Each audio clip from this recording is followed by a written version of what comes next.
भी है, पारसी समाज, इन सबसे गुजारिश करता हूं कि इस भयानक व्यवस्था को आप समझिए। नुकसान आपका बहुत है। मुसलमान तो है वैसे भी 15-16% जो होगा, लेकिन इसके व्यवसाय कौन से है? ये व्यवसाय को तुम छू नहीं सकते, या ये व्यवसाय कोई छीन नहीं सकता। जैसे पंचर की दुकानें आप थोड़ी छीन पाओगे।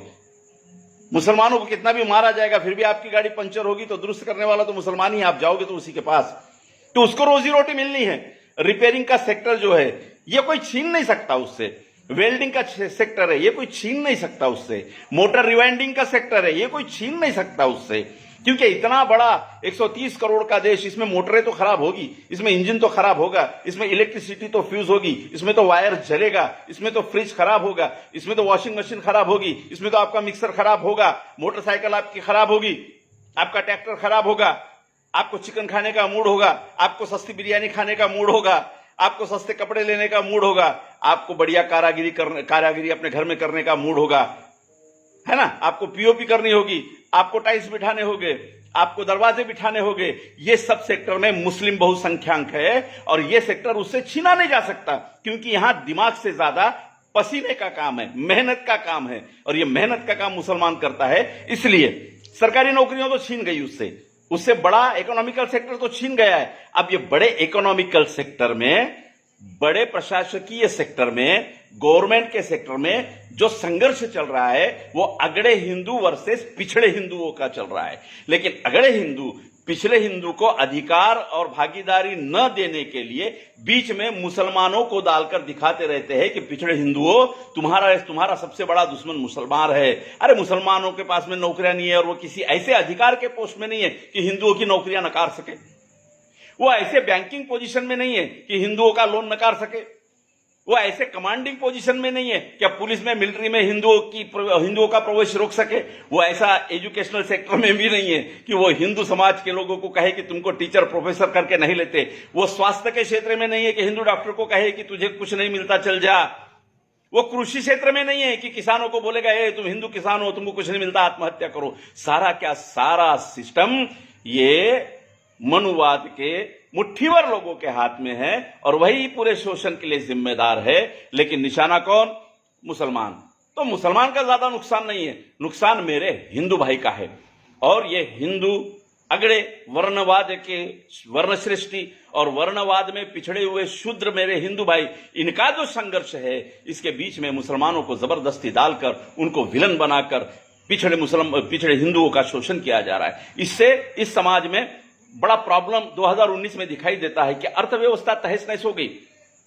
यह अर्थव्यवस्था तहस नहस होने की वजह भी यही संघर्ष है। यह संघर्ष से ग्रामीण क्षेत्र का रोलिंग रुक जाता है। मॉब लिंचिंग से केवल एक आदमी की मौत नहीं होती है, वो पूरा एरिया दहशत में आता है। बैल बाजार खत्म हो गए, बैल बाजार ठप हो गए। ये बैल बाजार केवल मुसलमानों के नहीं थे, कुनबी और किसानों की अर्थव्यवस्था इस बैल बाजार पे चलती थी। आज पूरे साल में गोवंश जो खेती के काम का नहीं होता है, उसका 30 से 35% निकालना पड़ता है मार्केट में। ये 30 से 35% जो मेरे किसान भाई है, हिंदू भाई, उनका वो गोवंश है जो खेती के काम का नहीं है। उसे बेचकर ही वो नए खेती के उपयोग में आने वाले जानवरों को खरीदता है। लेकिन वो पूरा क्या पूरा मार्केट ठप पड़ा है। जो चमड़ा 700-800 रुपए में जाता था, आज 20 रुपए में भी कोई नहीं लेता है।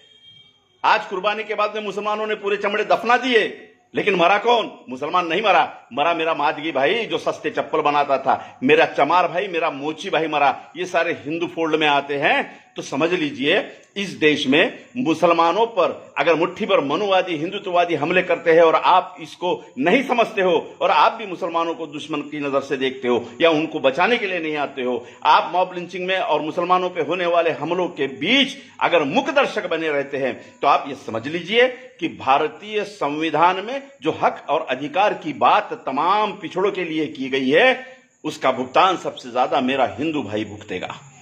मुसलमान तो भुगतेगा, वो भुगत रहा है। पिछले 73 साल में अगर आप देखें तो जेलों में सड़ा, 73 साल में आप देखोगे तो दंगों में मरा, 73 साल में आप देखोगे तो शक की बुनियाद पे 10-10, 15-15 साल जेलों में गवाए। शक की बुनियाद पे आप देखोगे तो कहीं नौकरी में नहीं है, कहीं बैंक में लोन नहीं मिलते। मरा नहीं, जिंदा है। क्यों? कि वो पसीना बहाना जानता है, वो मेहनत करना जानता है। और जिस बिजनेस सेक्टर में ये है, अरे भंगार की दुकानों से उठे उसे क्या हटा पाओगे? तुम लगाना चाहते हो भंगार की दुकान, लगाइए। तुम गली गली घूमकर ब्रेड बेचना चाहते हो, बेचिए। तुम गली गली घूमकर रद्दी जमा करना चाहते हो, कीजिए। तुम रिक्शा खींचना चाहते हो, खींचिए। तुम ऑटो में पूरी जिंदगी बिताना चाहते हो, बिताइए। तुम बाटले जमा करके उसमें से रोजी रोटी कमाना चाहते हो, कमाइए।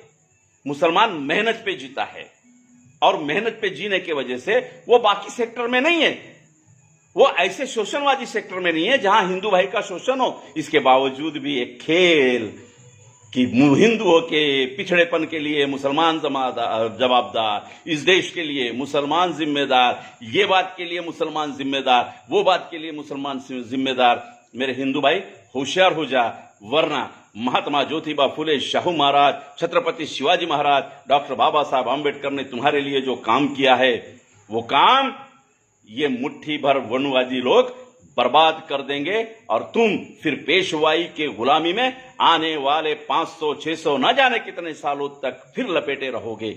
इसलिए सावधान हो जाइए। धन्यवाद।